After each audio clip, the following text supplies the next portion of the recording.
Vous êtes de plus en plus nombreux à nous suivre et à participer à l'évolution de la chaîne Afrique N24, et sincèrement nous tenions à vous en remercier.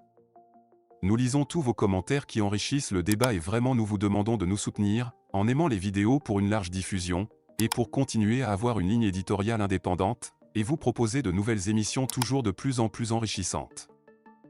Ne restons pas passifs, soyons actifs. Merci et à bientôt. Sénatorial au Togo.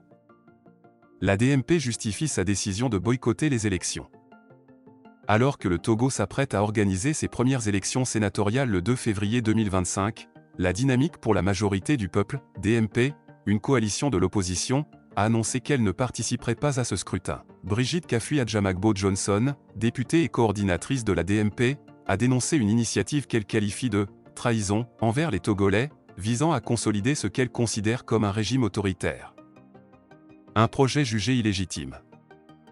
Lors d'une interview accordée à Radio France Internationale, RFI, Madame Adjamagbo-Johnson a expliqué que le régime en place cherche, par ces élections, à mettre en place les institutions de la Ve République. Elle a déclaré: dans le contexte de coup d'État constitutionnel qui est toujours en cours, le régime veut organiser ces élections pour mettre en place les institutions de la Ve République. Et nous ne pouvons en aucun cas nous associer à ce projet qui serait une trahison de plus pour les Togolais qui tiennent à élire eux-mêmes au suffrage universel direct le président de la République. Nous avons constaté aussi qu'en prévision de ces élections, le régime avait déjà tout manœuvré pour frauder les élections passées et se réserver un nombre important de conseils municipaux et de conseils régionaux. Et au regard de la situation sociale et économique, nous pensons qu'on veut mettre en place une institution supplémentaire qui sera inutile et surtout budgétivore. Nous ne pouvons en aucun cas nous associer à ce projet qui serait une trahison de plus pour les Togolais, qui tiennent à élire, même au suffrage universel direct, le président de la République. La coordinatrice de la DMP a également critiqué la mise en œuvre des élections sénatoriales dans un contexte politique qu'elle qualifie de « coup d'État constitutionnel ».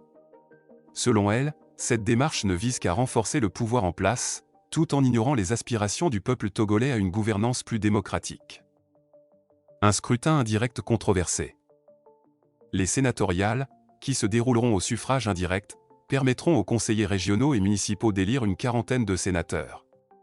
À ces élus s'ajouteront 20 autres sénateurs, qui seront directement nommés par le président Faure Gnassingbé. Cette configuration suscite des interrogations sur l'équité et la transparence du processus électoral.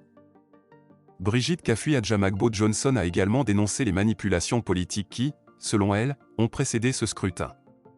Elle a accusé le régime d'avoir fraudé lors des précédentes élections municipales et régionales afin de s'assurer une majorité confortable au sein des conseils électoraux locaux. Nous avons constaté que le régime avait déjà tout manœuvré pour frauder les élections passées et se réserver un nombre important de conseils municipaux et de conseils régionaux, a-t-elle affirmé. Des critiques sur le plan économique. Au-delà des considérations politiques, la DMP remet également en question l'opportunité économique de l'installation du Sénat dans un contexte de crise sociale et économique. Selon Madame Adjamagbo-Johnson, cette nouvelle institution sera inutile et surtout budgétivore. Un Sénat pour une République verrouillée. L'instauration du Sénat est perçue comme l'une des dernières étapes de la mise en place des institutions de la Ve République, initiée par le régime de Faure Gnassingbé. Une fois cette structure finalisée, les deux chambres du Parlement, l'Assemblée nationale et le Sénat, seront appelés à élire un président de la République dont le rôle sera essentiellement symbolique. Le pouvoir exécutif sera concentré entre les mains du président du Conseil, une fonction destinée à être occupée par le chef du parti majoritaire à l'Assemblée.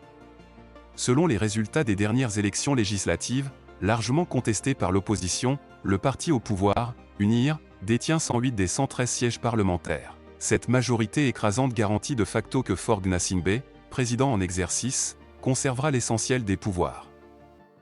Un boycott lourd de symboles. En boycottant les sénatoriales, la DMP entend marquer son opposition à une réforme qu'elle juge antidémocratique et contraire aux aspirations des Togolais. Cette décision s'inscrit dans une stratégie plus large visant à dénoncer ce que la plateforme décrit comme une dérive autoritaire du régime en place. Cette position devrait sonner une mobilisation populaire. Avec ses premières sénatoriales, le Togo franchit une étape cruciale dans la réforme de ses institutions, mais le rejet catégorique de la DMP met en lumière les profondes divisions politiques qui continuent de marquer le pays.